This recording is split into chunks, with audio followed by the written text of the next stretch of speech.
Sunda never fail dalam membuat punchline ataupun jokes yang ada di internet. Baru aja kemarin gue ranking lagu ya, Jawa versus Sunda, dan gue menemukan sebuah fakta kalau misalnya Jawa tuh lagunya kebanyakan lagu-lagu galau yang dibalut dengan kesedihan dan juga rasa sakit. Sementara Sunda ngememe lawak mulu. Dan di video ngopi kesempatan kali ini gue bakal ngangkat sebuah topik yang sebenarnya udah lama nih topiknya muncul. Kalau misalnya gue lihat dari tanggalnya udah dari 11 Maret 2025 gitu, tapi sengaja gak gue up karena ada banyak banget gitu berita-berita yang bisa gue angkat pada saat itu, kayak misalkan korupsi lah, terus abis itu revisi undang-undang dan segala macam. Kemudian akhirnya gue bahas lagi di video ngopi karena gue pengen tahu kabarnya kayak gimana. Jadi tanggal tersebut, buat lo semua yang gak tahu, itu ada sebuah kabar yang ngasih tahu kalau misalkan kepolisian Indonesia baru aja bertemu dan juga langsung bertatap krama dengan pejabat dari Kekaisaran Sunda Nusantara. Anjir. Berita pertama kali gue di Fakta Indo, terus habis itu gue nyari tahu kabar selanjutnya di CNN dan juga di detik.com. Ini Fakta Indo ini dikasih tahu kalau misalkan Kekaisaran Sunda Nusantara menuntut ganti rugi sebesar 5 triliun kepada Polres Cianjur, Jawa Barat atas penangkapan salah satu jenderal muda mereka. Kekaisaran Sunda Nusantara, boy. Gila lu, remember Kekaisaran Sunda Empire sekarang ada lagi. Gue gak tahu apakah ini rip off-nya, gue gak tahu apakah ini cuman parodinya atau segala macam. Tapi kalau misalnya ini pada akhirnya cuman KW dan juga ngikutin Sunda Empire, ini sesuatu yang nge-disrespect the legend and the myth Rangga Sasana ya, almarhum Bapak Rangga Sasana gitu loh. Sekarang ada lagi men, kan gue udah kelar nih masa-masa kayak gini. Terus habis itu menuntut ganti rugi 5 triliun lagi ke polisi. Polisi Cianjur. Ngomongin soal Polres Cianjur, gue jadi agak sedikit flashback sama trauma gue gitu. Jadi gue pernah ketilang di puncak, terus habis itu gue ambil STNK-nya di Cianjur. Rumah gue di Bogor, lo bayangin. Jauh banget. Terus gue inget lagi nama pak polisi yang emang berhentiin gue, Pak Andi namanya. Jadi yang kocaknya itu, ini sorry banget nih out of topic. Jadi waktu gue ke puncak bareng temen gue, itu kan temen gue nggak pakai helm, gue pakai helm. Dua-duanya pakai helm. Nama temen gue Ilham. Jalan terus habis itu kan gue dari Dramaga tuh, dari IPB. Terus itu ke puncak, gue capek. Akhirnya gue tukeran sama temen gue. Waktu gue tukeran gue diberhentiin sama polisi. Terus diberhentiin ditanya STNK-nya mana, sama SIM-nya mana. STNK gue kasih, SIM-nya temen gue nggak ada, sementara gue ada. Jadi tetep aja kena tilang. Gue bilang alasan nih, Pak, nih saya sebenarnya punya motor dan saya lagi nyetir, tapi karena emang capek saya gantiin ke teman saya. Oh nggak bisa, peraturannya itu yang ngendarain itu harus punya SIM. Terus baik kayak ke Polres Cianjur. Ya, jadi buat lo semua yang nggak tahu konteks dari berita ini apa, jadi konteks berita ini tuh ada seorang bos rental yang lapor ke Polsek Cianjur kalau misalkan mobil rentalannya itu hilang di daerah sana. Terus ternyata waktu ditelusuri ditemukanlah kalau misalkan mobilnya itu digelapin, terus habis itu pengen diganti dokumen-dokumennya gitu. Pokoknya diambil lah, dimaling. Nah, setelah pihak kepolisian mencari tahu dan juga mendalami kasusnya, ternyata mereka menemukan fakta kalau misalkan kasus penggelapan surat kendaraan ini ada sangkut pautnya sama Kekaisaran Sunda Nusantara. Yang langsung mereka menetapkan beberapa petinggi dari Kekaisaran Sunda Nusantara itu dijadikan tersangka pemalsuan dokumen negara dan juga dokumen kendaraan. Nah, gara-gara adanya kabar petingginya jadi tersangka, Kekaisaran Sunda Nusantara itu langsung menuntut Polres Cianjur dengan biaya 5 triliun dan juga ancam ratakan Jakarta seperti Hiroshima. Ini ngeri loh, kita nggak tahu betapa menyeramkannya artileri dan juga kekuatan militer dari Kekaisaran Sunda Nusantara sampai mereka bisa mengancam gitu ya, meratakan Jakarta seperti Hiroshima gitu lah. Kalau misalkan pada akhirnya mereka bisa melakukan seperti ini, otomatis kita semua bisa menyimpulkan kalau misalkan orang-orang Sunda ini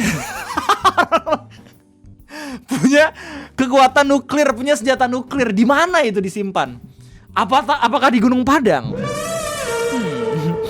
Itu masih menyimpan misteri gitu. Cuma yang jelas ini disampaikan beritanya sama Kapolres Cianjur AKBP Rohman Yonki Dilata, yang mengatakan kalau misalkan terungkapnya sindikat pemalsu STNK berawal dari laporan pemilik rental dari luar kota yang kehilangan mobil di wilayah Cianjur. Ketika diperiksa, nopol yang terpasang dengan nomor mesin dan juga nomor rangka kendaraan tidak sesuai dengan yang tercantum dalam STNK. Bahkan setelah STNK diserahkan, pembeli kendaraan terdapat cap bertuliskan Negara Kekaisaran Sunda Nusantara. Gokil. Kayak mahasiswa lagi demo revisi gitu, terus ada kasus korupsi, tiba-tiba ada yang buat kerajaan anjir. Dan itu di daerah tinggi Indonesia lagi, di daerah Cianjur. Ini ngeri banget loh kalau misalnya pada akhirnya clash ya. Kalau misalnya akhirnya perang gitu. Mereka mendapatkan keuntungan geografi anjir dengan berperang di dataran tinggi. Karena kalau misalnya kita lihat sejarah dari perang-perang sebelumnya gitu ya, pasukan yang emang menguasai daerah tinggi itu bakal lebih mudah dalam menghancurkan musuh-musuhnya di bawah gitu loh. Tapi itu dulu, waktu belum ada pesawat dan segala macam. Sekarang kan Indonesia punya pesawat tempur. Jadi waktu mereka sedang ngedefend gitu langsung tebung hilang. Lalu bisa lihat sendiri bagaimana penampakan dokumen resmi dari Kekaisaran Sunda Nusantara ini. Oke, beda lucu banget kalau misalnya lihat fotonya. Ini udah kayak pengen belajar kungfu anjir. Gue jadi inget film Boboho men. Lanjut. Oke, jadi begini stikernya gitu. International Negara Kekaisaran Sunda Nusantara, anjay. Legit logonya ngeribet, udah kayak kerajaan Thailand dan juga Malaysia men. Gokil. Ini siapa yang edit ya? Siapa yang buat logonya ya? Kayaknya bukan AI deh ini. Kalau misalnya AI tidak simetris men, berarti ini rajin dan juga niat banget coy. Dan inilah penampakan dari dokumen resmi dari Negara Kekaisaran atau Kerajaan Kemaharajaan Sunda Nusantara Majelis Agung Sunda Archipelago. Masa? Kartu tanda pengenal masyarakat Negara Kekaisaran Sunda Nusantara, ID card, anjay. Kartu tanpa pengenal, Hasanuddin. Kartu tanda kop diplomatik Negara Kekaisaran Sunda Nusantara, anjay. Ada kop diplomatiknya coy. Kartu tanda anggota tentara Kekaisaran Sunda. Ini tiga-tiga. Ini orang ini bener-bener rajin banget ya. Punya banyak banget gitu. Kartu tanda pengenal, anggota tentara, kop diplomatik, sama KTP masyarakat Negara Kekaisaran Sunda Nusantara. Gokil. Bintang 2 men, gila loh. Tanda pangkatnya udah kayak orang main PB tryhard banget. Terus habisnya di sini lu bisa ngeliat juga penampakan SIM yang dibuat sama Kekaisaran Sunda Nusantara ya.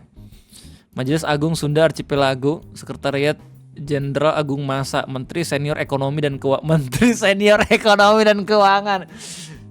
Oh shit.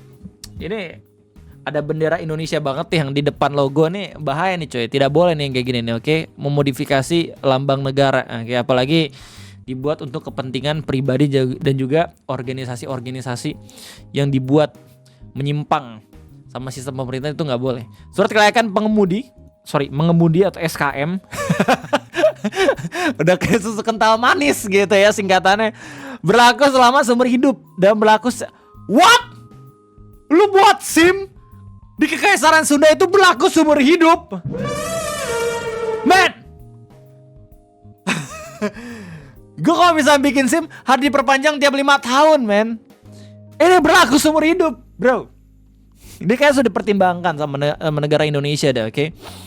Gila loh, ini terobosan, men.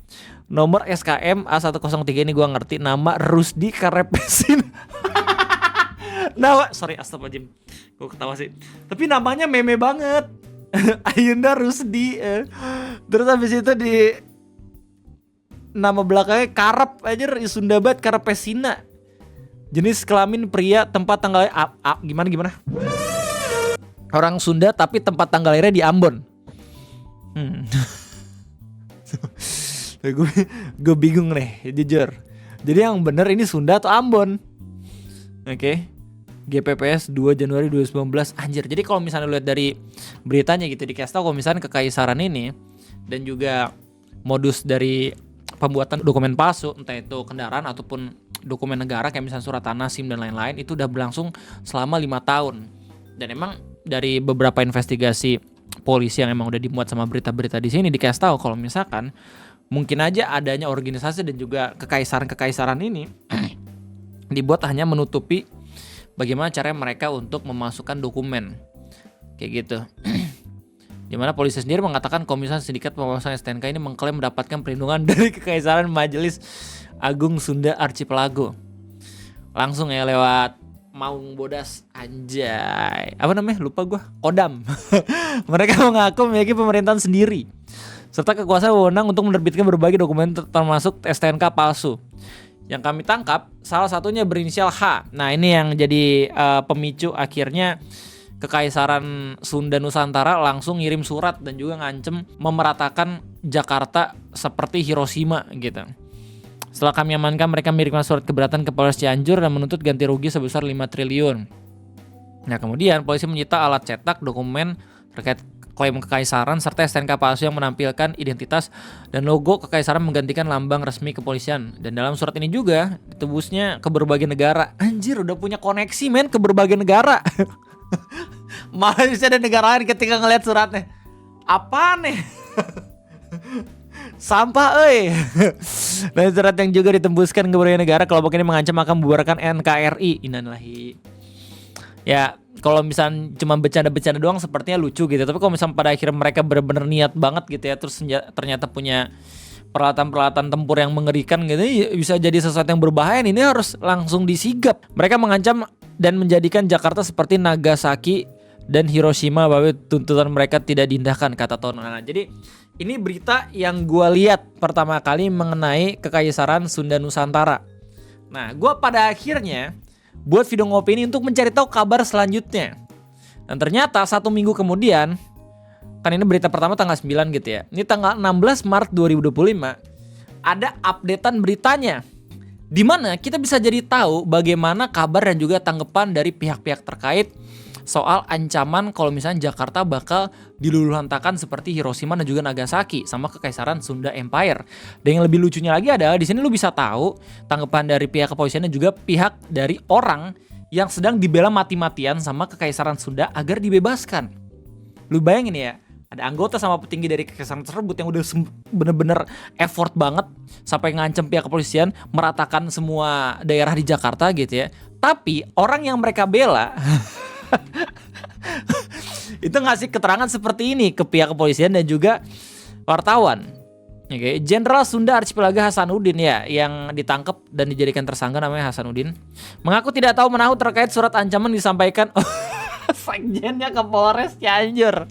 Terkait bahwa STNK, dia mengklaim surat kendaraan itu dokumen yang sah dikeluarkan organisasi Sunda Archipelago. Surat tersebut dibuat tanpa pengetahuan saya, apalagi mengancam akan membubarkan Indonesia. Bahkan saya tidak ada komunikasi dengan yang bersangkutan. Lempar batu sembunyi tangan, anjir, menjual nama teman-temannya. Kayak dia tuh sekarang pengen ngasih lu udah sih nggak usah diperkeruh gitu, apaan sih ngebubarin. Kita tuh cuman sindikat pemalsu dokumen. Kekaisaran cuma buat memuaskan hasrat kalian semua agar seenggaknya bisa merasakan bagaimana kerajaan yang sebenarnya gitu loh. Lu jangan main-main dah, katanya kayak gitu cuy. Secara tidak langsung gitu ya. Seperti diketahui, Polres Cianjur meringkus 4 orang komplotan pembuat STNK palsu, dan polisi mengamankan 9 STNK palsu dan sejumlah kendaraan roda 4 diduga hasil penggelapan. Oke, jadi intinya berita yang gue temukan updatean ini justru makin lucu lagi karena kedepannya mungkin bukan hal yang baik buat Kekaisaran Sunda Nusantara. Oke, yang ditangkapnya mana jenderal muda lagi, terus habis itu waktu dibela jenderal mudanya bilang lu apaan sih, udahlah. Malah konflik internal gitu loh kan. Ya ini udah indikasi kalau misalkan organisasinya tidak solid gitu. Bukannya malah bersembunyi gitu ya, bukannya malah membaur sama masyarakat, tapi malah stand out kalau misalkan mereka bisa ngelawan kepolisian negara Indonesia gitu. Berarti udah ketahuan kalau misalkan mereka memalsukan dokumen gitu men. Malah stand out kayak ini ambil gue nih. Buset, ngeri banget. Ini sekarang tinggal adu-aduan power aja sih di daerah Cianjur kayak gimana. Ya mungkin ada terlalu semua yang emang menikmati video ngopi ini terus habis itu berasal dari daerah Cianjur, silakan kasih tahu gue update selanjutnya kayak gimana gitu ya. Intinya itu aja mungkin informasi yang bisa gue kasih tahu kalau semua, sekedar informasi hiburan aja, dan kita ketemu lagi nanti di next ngopi. Sekali lagi terima kasih banyak. Sampai jumpa.